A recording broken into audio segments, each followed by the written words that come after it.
Y el texto que escogí para esta noche es el capítulo 11 de Hebreos, versículo 4.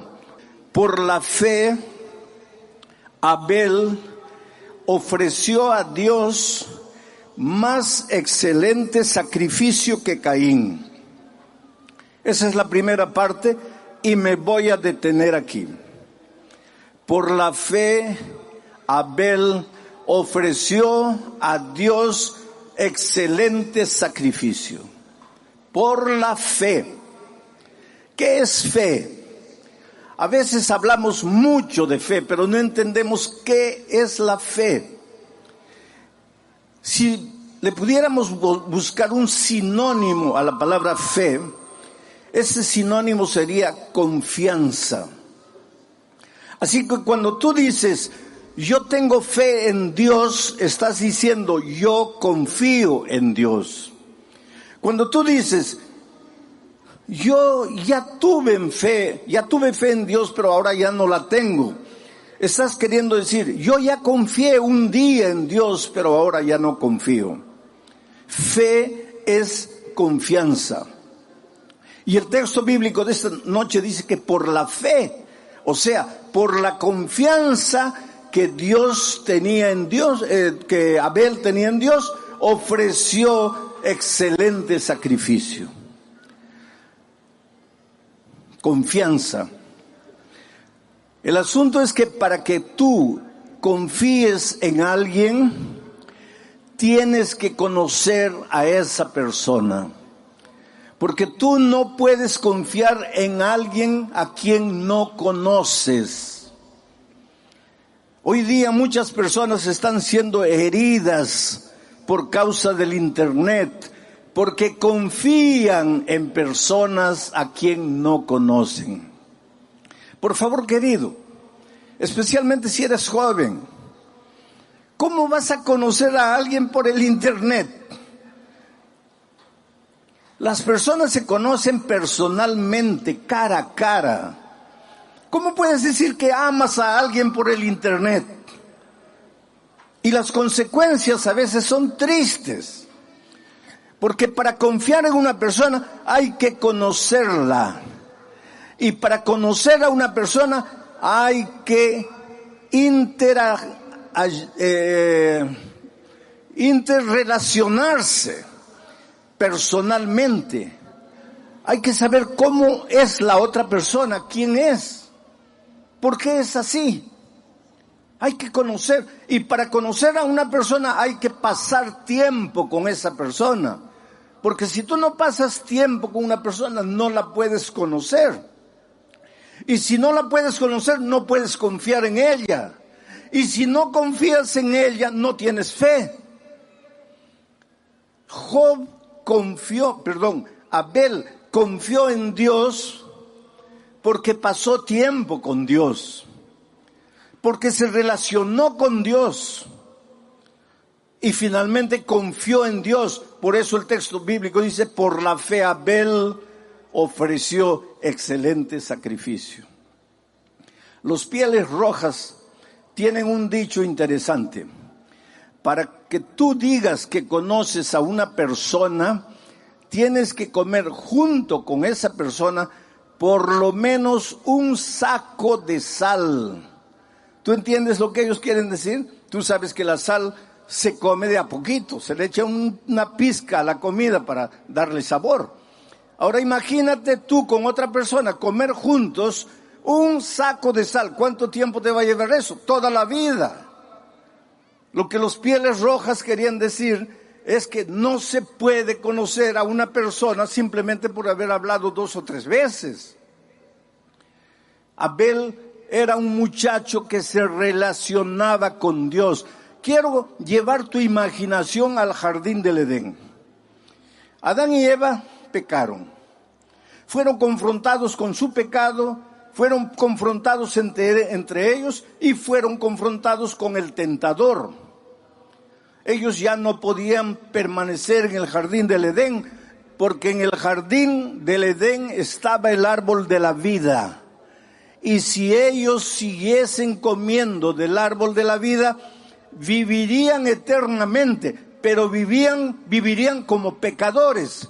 Tú ya te imaginaste, si el pecado se prolongase eternamente, sería una tragedia. Por lo tanto, ellos tenían que salir del jardín del Edén. Y salieron. Y el texto bíblico de Génesis dice que Dios colocó un querubín con una espada brillante en la puerta del jardín. ¿A dónde se fueron Adán y Eva? Salieron del jardín para vivir fuera del jardín. Se alejaron de Dios, pero podían ver el jardín y podían ver al ángel guardián del jardín. Y cuando Caín y Abel nacieron, Adán y Eva los llevaban de pequeñitos a la frontera del jardín y de lejos les mostraban a los hijos y les decían: nosotros vivíamos allí, éramos felices, éramos perfectos, no había dolor, no había calor, no había frío, no había necesidad, el trabajo no era pesado como ahora para nosotros, todo era paz, todo era armonía. Y seguramente que los hijitos le preguntaban: ¿y por qué ustedes salieron de ahí? Y ellos con lágrimas en los ojos les explicaban: es que nosotros hicimos algo que no debíamos hacer. Dios nos había dicho que podíamos comer de cualquier árbol del jardín, menos del árbol del conocimiento del bien y del mal, y nosotros comimos. Y tuvimos que salir porque el pecado tiene consecuencias. Oh querido, quisiera que esta noche tú colocases en tu mente y en tu corazón una verdad incontestable. El pecado tiene consecuencias. Y te lo voy a explicar de una manera irrisoria. Imagínate que tú te arrojas del 20º piso porque decides quitarte la vida. Y allá por el 10º piso te arrepientes del pecado que estás cometiendo, de quitarte la propia vida. Y clamas a Dios: Señor, perdóname. Ahora, conociendo la misericordia y el amor de Dios y sabiendo que Dios es un Dios siempre pronto, listo a perdonar, ¿tú crees que Dios te perdona o no te perdona en el momento que tú dices Señor, perdóname? Claro que te perdona. Estás perdonado, pero ya estás cayendo por el 9º piso. Perdonado. Vas a llegar al suelo. Perdonado. Pero vas a morir. Porque el pecado tiene consecuencias.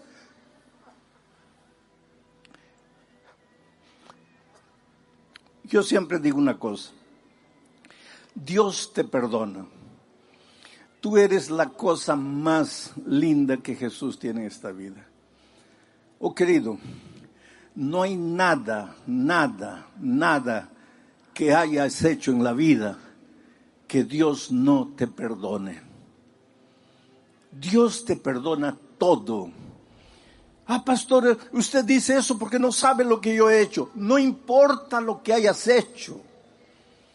No importa si has caído en lo más profundo de la miseria, en lo más profundo del pecado. No importa si tus manos están manchadas de sangre, droga, prostitución, lo que tú quieras. Dios te perdona todo, pero la vida no te perdona. Es por eso que cuando estás cayendo del 20º piso, y pides perdón en el 10º, Dios te perdona, pero la vida no te perdona. Vas a caer y vas a morir. Perdonado, pero vas a morir. Yo estaba saliendo de un estadio en San Pablo y un muchacho corrió y me abrazó llorando y me dice: pastor, usted dice que Dios perdona todo, pero a mí Dios no me ha perdonado. Y le pregunté por qué él decía eso. Este muchacho estaba con SIDA. Estaba condenado a muerte. Estoy hablando de tiempos cuando el SIDA era mortal, no había remedio. Hoy día tampoco hay remedio, pero se puede prolongar la vida. En esos tiempos no. Ese muchacho estaba ya por morir. Y él decía, a mí Dios no me ha perdonado porque mi pecado fue horrible. Y yo le dije, hijo, Dios sí te perdonó. Y él me dice, pastor, pero si me perdonó, ¿por qué no me cura? Ah, pues ahí está la cosa, hijo. Dios te perdonó, pero la vida no te perdona. Adán y Eva pecaron. ¿Pidieron perdón a Dios? Sí, pero tuvieron que salir del jardín del Edén. Y ahora llevaban a sus pequeños hijos a la frontera y les mostraban, miren. Y seguramente, yo imagino que Adán y Eva lloraban. Y le decían, hijo, si pudiésemos volver atrás, jamás habríamos hecho la tontería que hicimos. Pero la hicimos y ahora estamos en esta tierra de dolor cuando podríamos estar en el jardín. A medida que Caín y Abel crecían, ambos iban a mirar la frontera del jardín. Ambos miraban de lejos al querubín con la espada en la mano. Y delante de ese cuadro, los dos reaccionaron de maneras diferentes. Porque Abel entendió la naturaleza del pecado y entendió la solución para el pecado. Porque Adán y Eva les contaban a ellos que cuando estaban desnudos, cuando no sabían qué hacer, cuando estaban cargados de vergüenza por causa del pecado, el Señor sacrificó un cordero. La sangre de ese cordero se derramó. Con la piel de ese cordero se preparó túnicas para cubrir la desnudez de Adán y Eva. Y en ese acto de sacrificio, el primero de la Biblia, Dios estaba diciendo, hijo, que no importa en el problema a donde caíste por causa de tus decisiones torpes, no importa si te sientes embarrado en el fondo del pozo, hay solución para ti, pero la solución involucra sangre, derramamiento de sangre. En el jardín del Edén, la sangre del Cordero, pero en nuestro caso, la sangre del Cordero de Dios que quita el pecado del mundo, el Señor Jesucristo en la cruz del Calvario. Pero hay solución para ti esta noche. Puedes venir a Jesús trayéndole tu vida, tu pasado. Pastor, tengo vergüenza de mi pasado, tengo asco de mi pasado. Pues tráele tu vergüenza, tráele tu asco. Antes que tú llegues, el Señor Jesús, como el Padre al Hijo pródigo, correrá y te abrazará y te besará. Y en su amor te limpiará y te transformará y te hará un nuevo ser humano. Porque esa es la promesa divina. Delante de aquel cuadro, Abel entendió que él si se relacionaba con Dios, si ejercía la fe en Dios, si confiaba en Dios, debería ofrecer un sacrificio excelente. Solo, querido, que tú no le puedes ofrecer a Dios nada, porque nada bueno tienes. Por más que te esfuerces para producir buenas obras, obras de justicia, tu justicia para Dios es como trapo de inmundicia. No quieras tú presentarle a Dios tu buen comportamiento. No quieras tú creer que la salvación es porque dejaste de fumar o de beber, o porque no comes carne de puerco, o porque guardas el sábado, o porque haces esto, o porque haces aquello. Todo eso para Dios es como trapo de inmundicia. ¿Y sabe por qué? Porque quien produce esas obras son tus manos de inmundicia, porque somos humanos, manchados de pecado. Por lo tanto, el único sacrificio aceptable para Dios no es nuestro sacrificio humano, es la sangre maravillosa del Cordero. Necesitas creer en Jesús. Necesitas creer que si vas a Él arrepentido y le confiesas tu vida, Él te va a cubrir tu multitud de pecados. Él te va a lavar en su sangre, Él te va a limpiar en su gracia. Necesitas creer. ¿Sabes por qué no has vencido hasta hoy? Porque luchas por tus propias fuerzas, porque crees que tu dominio propio te va a dar la victoria. No, querido. El único que te garantiza la victoria es el Señor Jesucristo. Por eso Abel ofreció un cordero y Dios aceptó la ofrenda de Caín, de Abel. Mientras que Caín ofreció el fruto de sus manos, el fruto de la tierra, y Dios no aprobó el esfuerzo humano. Dios aprobó la gracia de Cristo, y por eso el fuego vino y consumió la ofrenda de Abel. Pero el texto sigue diciendo, vamos a volver al texto, por favor coloquen en la pantalla.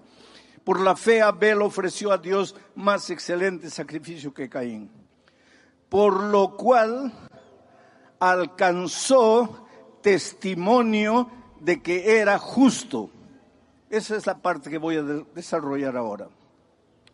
Por lo cual alcanzó testimonio de que era justo. ¿Quién alcanzó el testimonio de que era justo? Abel. ¿Y quién dio el testimonio de que era justo? Dios. ¿Y por qué Dios dio en favor de Abel el testimonio de que era justo? Porque él ofreció un cordero, la gracia maravillosa de Jesucristo. Nota que el texto, pueden sacar el texto, no dice que Abel se declaró justo, porque el justo nunca cree que es justo. El verdadero justo siempre se siente pecador. Yo me preocupo cuando veo a algún cristiano que se siente justo, o por lo menos se siente con el derecho de acusar al pecador, de mirar al pecador, de juzgar al pecador. ¿Qué derecho tienes tú de apuntar el pecado de tu hermano? Mira la viga de tus ojos, no mires la paja del ojo de tu hermano. Tú no eres justo. Abel no dijo, yo soy justo porque Dios aprobó mi sacrificio, sino que Dios dio testimonio de que era justo. Dios el justo. Ahora hay una cosa.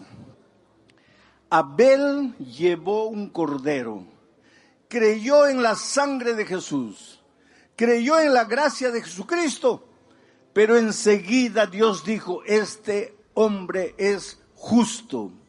Justo es aquel que anda en la justicia. Justo es aquel que hace obras de justicia. Pero Abel no hizo las obras de justicia con sus esfuerzos propios. Abel obró las obras de justicia porque creyó en la gracia maravillosa de Cristo.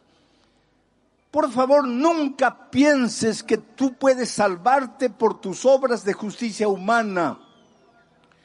Pero tampoco pienses que porque eres salvo por la gracia de Cristo, puedes vivir como tú quieres. No.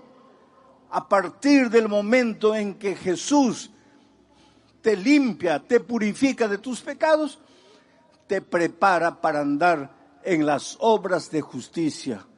Porque Dios es un Dios justo y quiere que sus hijos caminen por los caminos de justicia. Por eso en el Salmo 23, David dice que el buen pastor conduce a su rebaño por las veredas de justicia. ¿Y dónde encuentras tú el concepto de la justicia desarrollado? En la palabra de Dios. ¿Quieres saber en qué consiste la justicia? Ve a la Biblia, estudia la Biblia. Encuentra lo que Dios desea de ti, lo que Dios te pide, y haz lo que Dios te pide, no para salvarte, sino porque has sido transformado por la gracia de Cristo y ahora te deleitas en hacer su voluntad.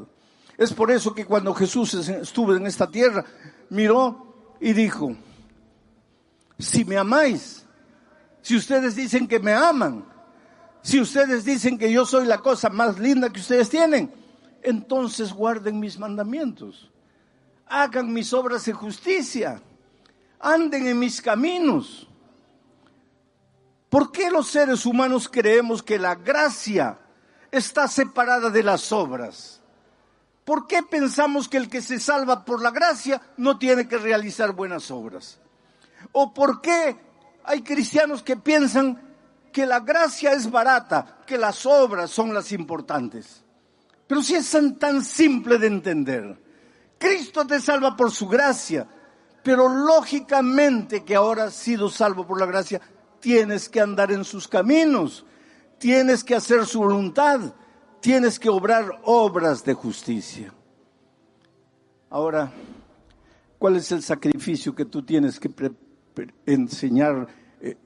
entregar al Señor Jesucristo? El sacrificio de Abel fue perfecto. ¿Cuál es tu sacrificio? Romanos, voy a pedir que salten al texto de Romanos capítulo 12, versículo 1. Quiero leer aquí. Romanos capítulo 12, versículos 1 y 2. Para responder la pregunta, ¿qué sacrificio tienes que entregarle tú? Abel ofreció un perfecto sacrificio. ¿Y tú? Dice así: así que hermanos, ¿y quién escribe es Pablo? Así que hermanos, os ruego por las misericordias de Dios que presentéis vuestros cuerpos en sacrificio vivo, santo, agradable a Dios, que es vuestro culto racional. Sigue. No os conforméis a este siglo, sino transformaos por medio de la renovación de vuestro entendimiento, para que comprobéis cuál es la buena voluntad de Dios, agradable y perfecta. ¿Quieres experimentar en tu vida la voluntad de Dios agradable y perfecta? ¿Cómo sería si tu matrimonio fuese la voluntad de Dios?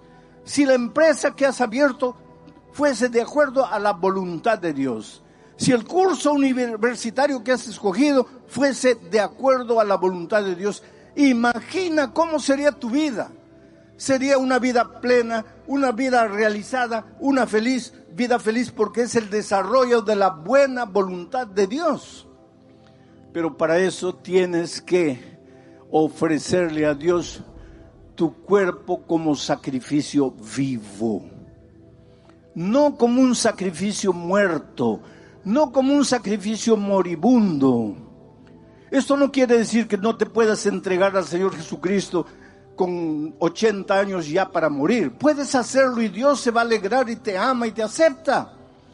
Pero si le puedes entregar la vida a Cristo hoy con 20 años, en la plenitud de la vida, como un sacrificio vivo, ¿por qué tienes que esperar a los 80 años cuando ya no puedes hacer nada por el Señor Jesucristo? Oh querido, tú eres maravilloso, tú tienes talento, tú tienes vida, tú tienes juventud, tú tienes fuerza. No la destruyas en la miseria de la vida. No pases noches y noches desperdiciando tu vida en los placeres de este mundo. Entrégale tu ser entero a Dios como sacrificio vivo. Y deja que la buena y agradable voluntad de Dios se haga realidad en tu vida. Y tendrás paz y serás feliz. Yo me acuerdo de una historia triste de una abogada que comenzó a sentirse mal y fue al médico. Y el médico, después de unos exámenes, le dijo: estás con SIDA. Pero ella nunca le había sido infiel al esposo. ¿Cómo podría estar contagiada de SIDA? Evidentemente el esposo había traído esa enfermedad a la familia. Pero cuando la abogada recibió el diagnóstico de que estaba con SIDA, el consultorio de la médica era a las orillas del mar de Copacabana. Ella salió con el papel en la mano, caminó hasta la playa, se sentó en la arena y recordó toda su vida. Solo había tenido un hombre en la vida, su esposo. Habían comenzado a flirtear cuando tenían 12, 13 años. Comenzaron a enamorar a los 15 años contra la voluntad de los padres. Ella le repetía desde la ventana las palabras de una poesía que muchos de ustedes conocen. Quítate de la ventana, chiquillo loco, que mi madre no te quiere, ni yo tampoco. Pero el muchacho insistía y la conquistó. Y a los 15 años de edad empezaron a enamorar. Ese muchacho no quería saber nada con la vida, solo amigos, al principio cigarro, después bebida, después drogas. Y los padres le decían a la hija, pero hija, ¿cómo te vas a casar con un muchacho así? Tú, una abogada, ¿cómo te vas a casar con un hombre irresponsable que solo quiere disfrutar de tu dinero? Porque él no trabaja, él no es profesional, él no estudia, él solo vive en las drogas, en la bebida. Y ella respondía a sus padres con aquella frase famosa de las chicas: mi amor lo va a cambiar. Oh, querido, tu amor no cambia a nadie. Por favor, no te engañes. Pero en esta vida todos tenemos que tomar decisiones. Caín tomó una decisión errada. Abel tomó la decisión correcta. Esta jueza, esta abogada, tomó una decisión errada. Se casó con la persona errada.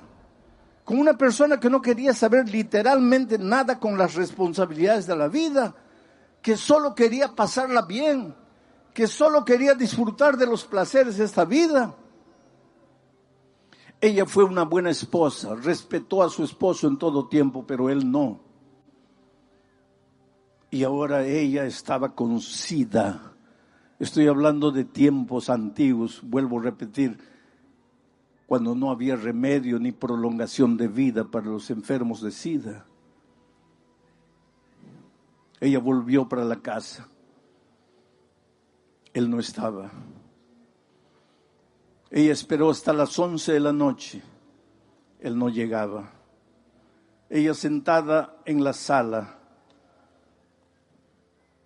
cuando a medianoche él apareció. Y él sabía que su esposa había ido al médico. Y él sabía que ese día le darían los resultados a la esposa. Y él sabía que ya estaba con SIDA y que la única persona que podría haber pasado la enfermedad para ella era él. Por eso cuando él abrió la puerta y vio a la esposa sentada en la sala, lo primero que hizo fue caer de rodillas y decirle: querida, me perdona, por favor, perdóname. Yo arruiné tu vida, yo te condené a muerte, yo no puedo hacer nada para resolver el problema, yo solo te puedo pedir perdón. Pero la cólera tomó cuenta de ella. De repente vio todo oscuro, perdió la paciencia. Y le gritó: ¿tú piensas que porque te arrodillas y me pides perdón has resuelto mi problema? Voy a morir y tú eres el único culpable. Has vivido todo el tiempo de mi dinero, nunca has trabajado, nunca te has comprometido con nada y me has condenado a muerte. Llegó un momento de ira, ahí entró al cuarto, agarró un revólver y le dio 6 tiros al esposo y lo mató. Enseguida llamó a la policía y se entregó. Y fue presa. Y fue condenada. Y en la prisión quería morir. Decía: Señor, si estoy con SIDA y si ya siento los síntomas, ¿por qué no acabas de una vez con mi vida? ¿Para qué estoy aquí? Y ahí entra el ministerio de la radio, porque la radio tiene la capacidad de entrar a los lugares a donde nadie entra.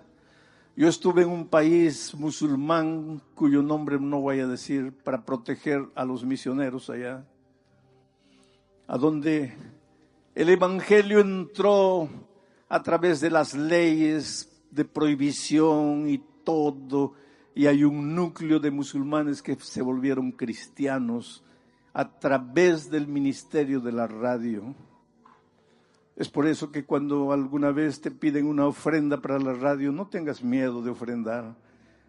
La radio puede llegar con el evangelio a los rincones más apartados, y la radio llegó a la vida de esta abogada con el evangelio en su momento de desesperación, y ella entendió que Jesucristo era Dios, y con los hombres no podrían hacer, Jesús podría hacer, y que el milagro maravilloso de Cristo tal vez no sería curarla del SIDA, mas curarla del alma, para enfrentar la muerte sin miedo y sin temor, con la esperanza de encontrarse con Jesucristo cuando Él viniera. Y aceptó a Jesucristo y fue bautizada. Pero entonces ya estaba en las últimas y la sacaron de la prisión y la llevaron al hospital. Y ya sentía que la muerte se le acercaba.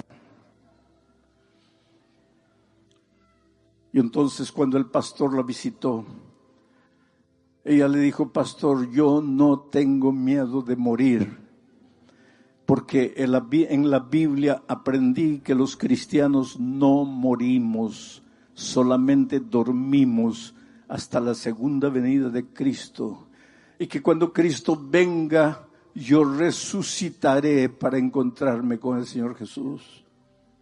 La más grande decisión que he tomado en mi vida fue aceptar al Señor Jesús y bautizarme. Y le dijo: anoche tuve un sueño. Soñé que estaba siendo juzgada y que el diablo vino y le presentó todas las acusaciones contra mí. Muchacha torpe, no le hizo caso a sus padres cuando era joven, mientras se enamoraba con un don nadie. Muchacha torpe porque cuando vio la vida promiscua que el marido vivía, no se separó. Y finalmente muchacha torpe porque agarró un revólver y le quitó la vida al esposo.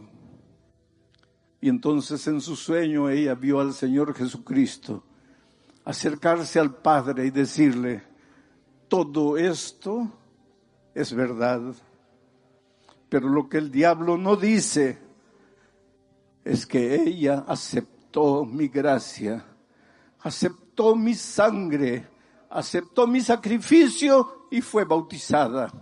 Por lo tanto yo escribo: perdonada y salvada. Esa es la maravilla de Jesús. No importa quién eres, dónde vives, qué haces, cómo vives. No importa tu pasado escrito lleno de garabatos. Dios te ama. Dios te ofrece la oportunidad de reconstruirte por dentro, de arrancar de tu corazón el odio, el rencor, el resentimiento que te está matando a ti. Por eso esta noche te voy a hacer una invitación. Esta invitación es para aquellos que ya se han preparado, han estudiado la Biblia y tal vez están listos para ser inclusive bautizados hoy. Pero esta invitación también es para aquellos amigos que han venido tal vez por primera vez para escuchar la palabra de Dios y quieren aceptar el sacrificio de Cristo, y como Abel quieren hacer la más grande decisión de la vida, ofrecer su ser entero en sacrificio en los brazos del Señor. Si tú quieres ser bañado por la gracia maravillosa de Cristo, te voy a pedir que te levantes, salgas de las tribunas, de las sillas que están abajo y vengas aquí adelante